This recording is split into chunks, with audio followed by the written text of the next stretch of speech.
NVTS stock analysis and NVTS stock prediction. This brief and short 1-minute video, I'm going to be breaking down my exact plan, everything with Navitas stock for next week, right?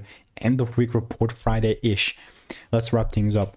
Especially me, I'm looking to just double down, buy more next week, but I'm going to show you exactly when.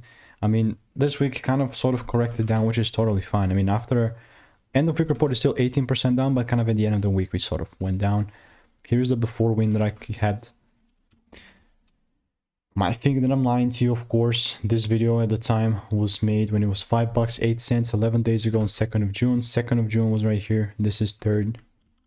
Okay, oh my bad. This is a whole different thing. This is the 3rd.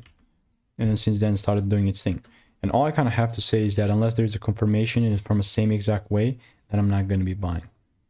And that's how, just keeping clarity with NVTS, following other tickers as well. So if you want to learn how I'm making 5 cent KPM on trading, click the first link in the description, get my free emails, and I'll continue to keep you updated. Goodbye and enjoy.